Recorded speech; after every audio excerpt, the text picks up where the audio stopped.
खुलुमबाय लोगोफोर, नोंथांमोनखौ dear Brahma YouTube चेनेलाव बयखौबो फिन खेबसेबाव गोदान भिडिअ'आव बरायनाय बावहरबाय। नोंथाङा फुंनि समाव उदै खालियाव साननानैसो गिबि जामुं जानांगौ। बेखौ बुंनाय जायो दि साननि जागायनाया गोग्गो आदार जानायजों जागायनांगौ। उदै खालियाव फिथाइ-सामथाइ जानाया मुलाम्फा गोनां होनना मानिनाय जायो, नाथाय गासैबो फिथाइ-सामथाइफोरखौ उदै खालियाव जानाया मोजां नङा।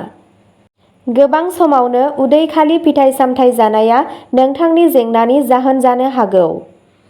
गुबैयै माखासे फिथाइफोर दं जायखौ फुंआव जानो नाङा।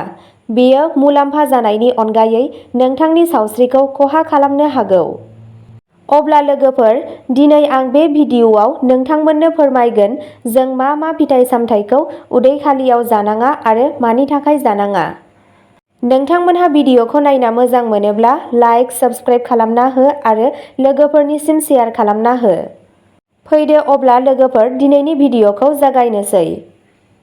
गिबियाव दङ गोखै फिथाइ खुथ्रा मैगंखौ फुंआव उदै खालियाव जानाङा।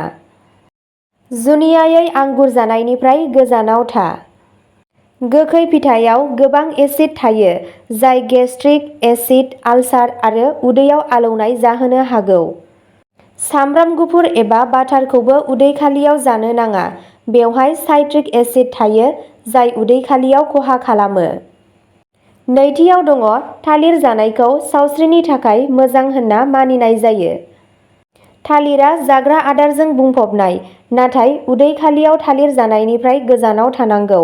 बेयो जिरायनाय गैयै आरो गोबानाय बायदि जेंनाफोरनि जाहोन जानो हागौ। थामथियाव दङ आनारस फिथाइ। आनारसखौ बोथोराव जानांगौ, नाथाय उदै खालियाव जानाङा। आनारसआ भिटामिन सिजों बुंफबनाय। आनारसआ डाइजेशननि थाखाय मोजां, नाथाय उदै खालियाव जानाया डाइजेशनखौबो गाज्रि खालामनो हागौ। जोबथायाव दङ थाइजौ। आथिखाल सानफोराव थाइजौनि बोथोरा सोलिगासिनो दंब्लाबो थाइजौ मोजां मोनग्राफोरा जायखिजाया समावनो थाइजौ जानो हमो, नाथाय फुंआव उदै खालि जानायाव सरासनस्रा आदार जानाया खहा खालामनो हागौ। लांदां उदैयाव थाइजौ जानाया बुनाय आरो हजम जानायनि जेंनानि जाहोन जानो हागौ। बेयो डाइजेशनखौबो गोहोम खोख्लैयो।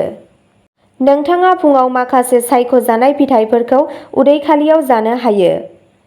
आपेल फिथाइखौ बेयाव साबसिन होनना मानिनाय जायो। फुंआव उदै खालियाव मैथ्रु जानायाबो मुलाम्फा गोनां। बेनि अनगायैबो दालिम आरो अमरुदखौ उदै खालियावबो जानो हायो। तरमुज थायोब्ला बेखौ फुंआव जानो हायो। भिडिअ'खौ बेखिनियावनो दोनथ'नाय जाबाय। नोंथांमोनहा भिडिअ'खौ नायना माबादि मोनखो कमेन्ट्स खालामना खोन्थाहरनो दाबाव।